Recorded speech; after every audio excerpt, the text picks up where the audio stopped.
بسم اللہ الرحمن الرحیم۔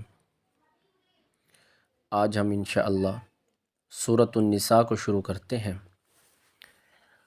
تو سب سے پہلے تو یہ سمجھ لیجئے کہ ہر سورت کا تعارف، مرکزی موضوع اور بنیادی مضامین ہوں گے، ان کو یاد کرنا ہے، تو پھر اس کے ساتھ ساتھ انشاءاللہ ترجمہ۔ تو سورۃ النساء کا تعارف کیا ہے؟ مختصر سا تعارف ہے، آسان الفاظ میں، کہ قرآن پاک کی چوتھی صورت ہے، 24 رکوع ہیں، 176 آیات ہے۔ اور وجہ تسمیہ کیا ہے؟ اس کو نساء کیوں کہتے ہیں؟ اس وجہ سے کہ عربی کے اندر نساء عورتوں کو کہتے ہیں، تو اس میں عورتوں کے حقوق پر ایک مضمون ہے، عورتوں کے حقوق پر احکام ہے، تو اس وجہ سے اس صورت کو سورۃ النساء کہتے ہیں۔ اور یہ قرآن پاک کی چوتھی صورت ہے، بس یہ یاد کرنا ہے کہ قرآن پاک کی چوتھی صورت ہے، 24 رکوع ہیں، 176 آیات ہیں، اور سورۃ النساء کو نساء کیوں کہتے ہیں؟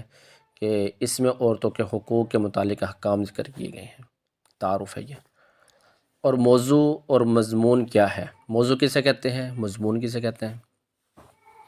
اب موضوع ایک جسم ہے، انسان موضوع ہے، ٹھیک ہے۔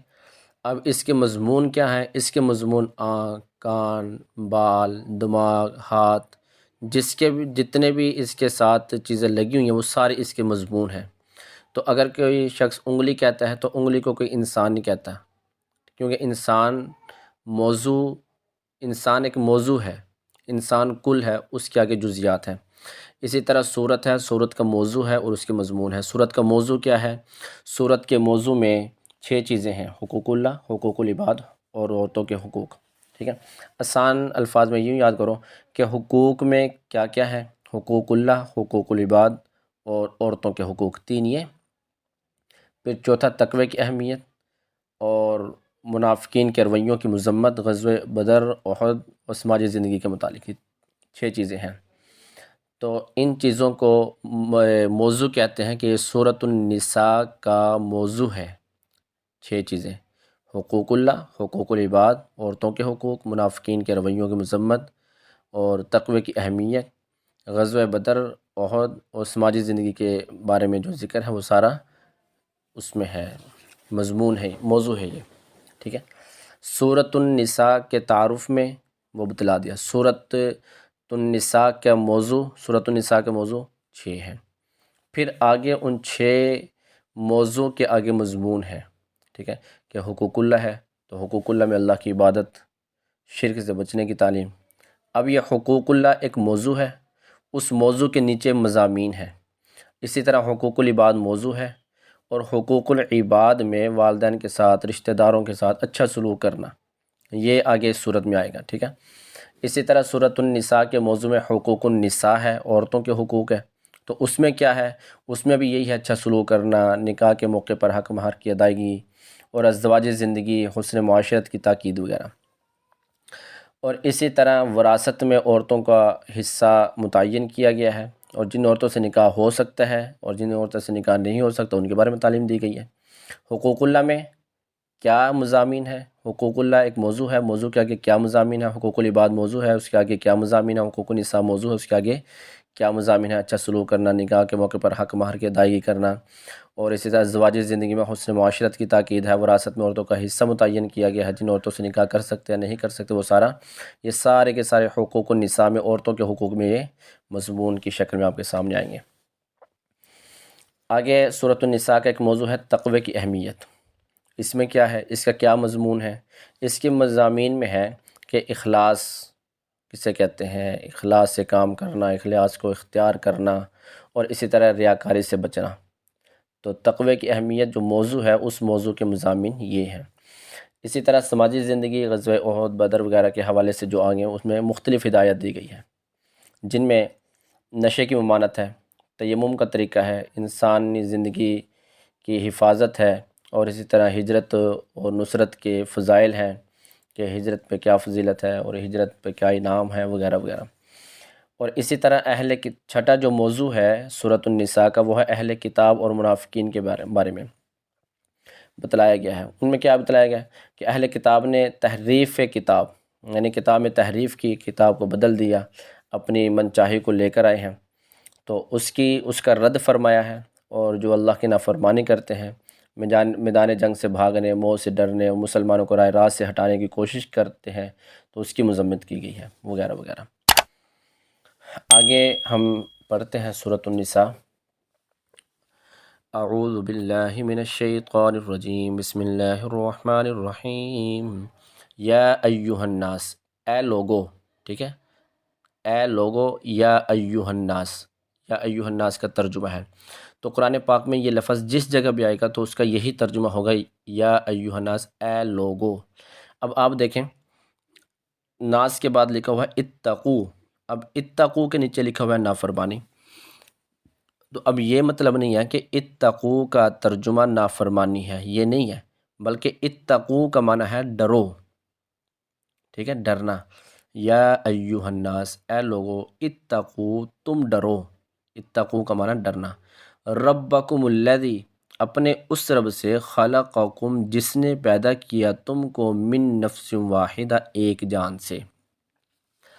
اب ربکم کا ترجمہ ہے تمہارے رب، الذی کا معنی ہے جس نے، خلق، پیدا کیا، کم، تم کو، من نفس واحدہ، ایک جان سے، وخلق منہا زوجہا، اور اس نے پیدا کیا، منہا، اس جان سے، ایک زوج، ایک جوڑا، ٹھیک ہے، یعنی حوا علیہ السلام۔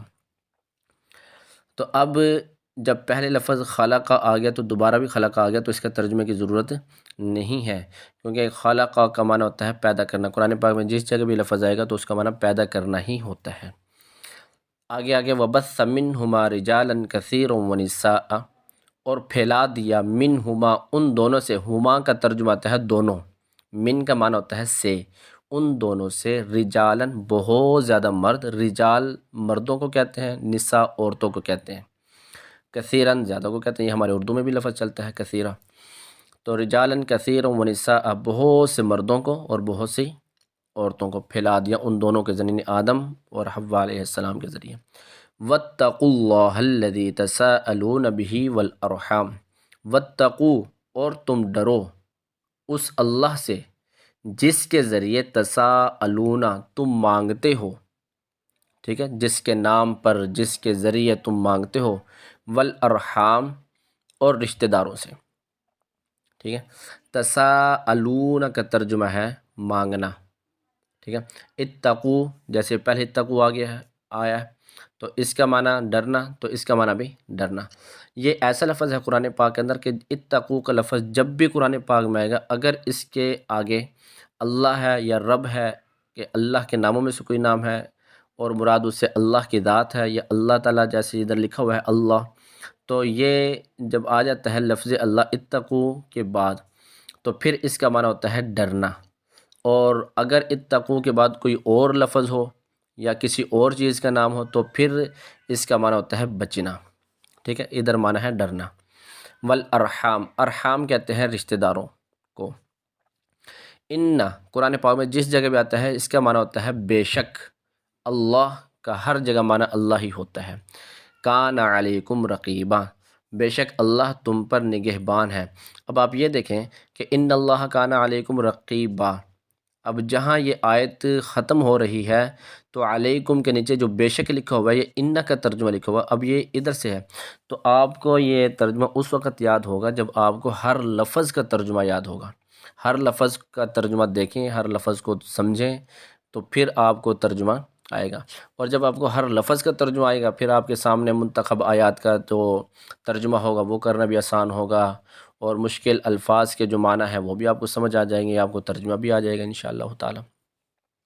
وآتو، آتو کا معنی ہوتا ہے دینا، ادا کرنا، ٹھیک ہے۔